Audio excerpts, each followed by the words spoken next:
Putin's empire is collapsing in Russian territories that it annexed and occupies.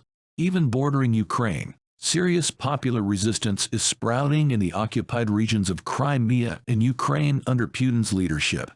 Ethnic Russians and Slavic populations are starting to resist by igniting dynamite under Putin's seat. If we evaluate Putin, who invaded Ukraine, within the framework of Russia's military and economic power and historical mission, there is no doubt that he is an authoritarian and pro-war leader. In 2008, Russia first invaded Georgia, followed by the attack on Crimea in 2014, and now it is conducting a larger invasion operation in Ukraine. However, Putin's gamble to invade his smaller and weaker neighbor has backfired spectacularly, posing the biggest threat to his rule in more than 2 decades. As the brutal nature of the Russian occupation was exposed, a chill of pity, anger, and shame swept through the West, and support for arming Ukraine increased significantly. As a result, Ukraine's goals grew, paving the way for the invasion of Crimea. At first, many Crimean Tatars, who constitute a sizable minority in the region, were vocally opposed to Moscow's takeover of the peninsula. The Crimean Tatars, who were deported from their homeland to Central Asia by the Soviet authorities, are quite resentful towards Russia and Moscow's rule. However, the resistance in occupied Crimea is growing noticeably more pro-Ukrainian.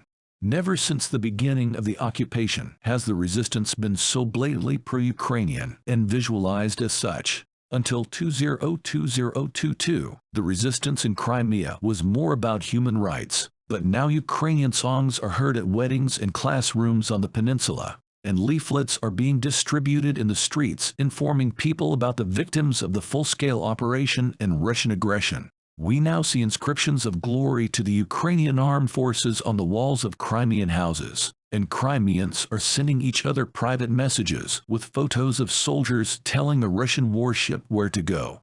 There have been various forms of resistance observed, including reports of about 700 assets in Ukraine's Russian-controlled Crimea region being seized by Moscow authorities. According to Russian media on February 19, Crimean official Vladimir Konstantinov, appointed by the Kremlin, confirmed that the expropriated assets included company buildings, warehouses, and other properties owned by pro-Kiev Ukrainian businessmen and political figures. Previously, the Russian-appointed head of Crimea, Sergei Aksionov, expressed his discontent with the seizure, but clarified that the proceeds would be directed towards Russia's war against Ukraine. The battle for Crimea has emerged as a focal point in Russia's conflict with Ukraine, with the people of Crimea anticipating Ukraine's efforts to liberate the region in the coming months. Many believe that Ukraine has the ability to force Russian troops out of Crimea, with over 40% of Russians reportedly experiencing shock, fear, and anxiety over Russia's actions in Ukraine. Ukrainian intelligence suggests that the invaders are aware of the preparation for a military operation by the armed forces of Ukraine to free Crimea. The Ukrainian military has demonstrated its capacity to overpower the Russian army, revealing the political, economic, and military weaknesses of the Russian state. Failing to fight for Crimea at this juncture would be a grave error. Maintaining Crimea under Russian control poses a constant threat to the trade of grain imports and exports in the Black Sea. The only way to resume peaceful navigation and trade in the Black Sea is for Crimea to return to Ukraine. From military, economic, and strategic perspectives, Ukraine must reclaim Crimea, and Russia must be held accountable for its aggression, including the annexation of Crimea.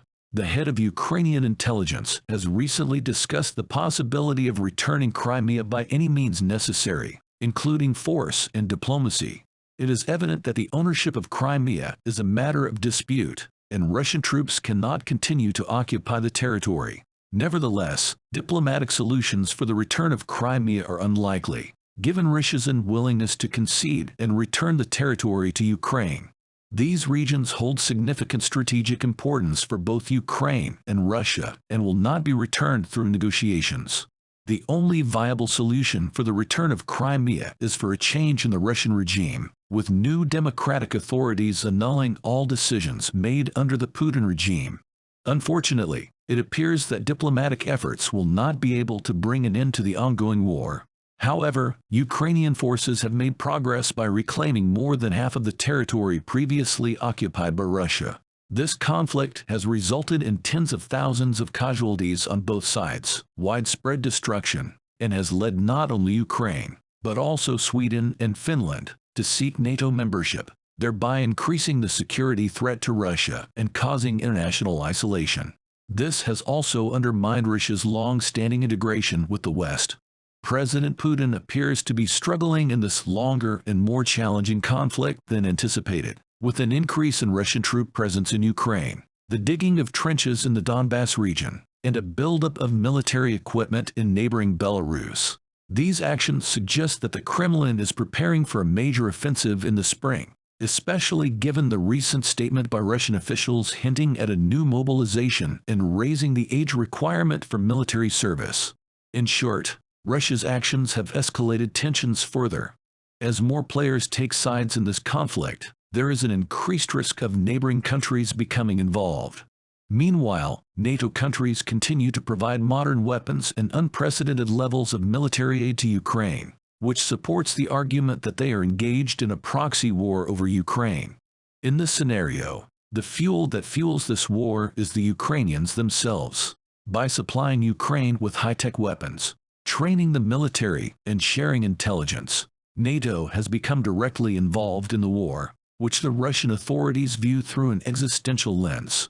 Moscow believes that in order to survive in the current climate, the new situation in Ukraine must serve its ideology of ethnic nationalism and geopolitical dominance.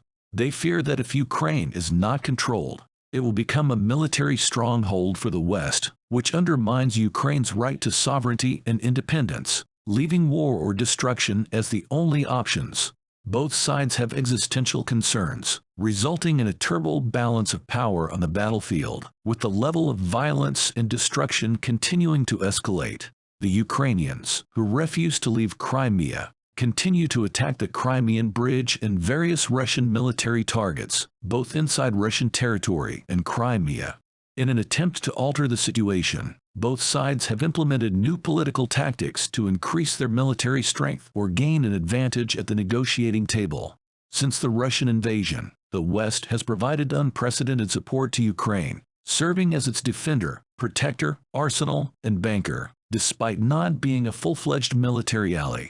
While Ukraine was under fire, it found a way to be a good friend of Ukraine.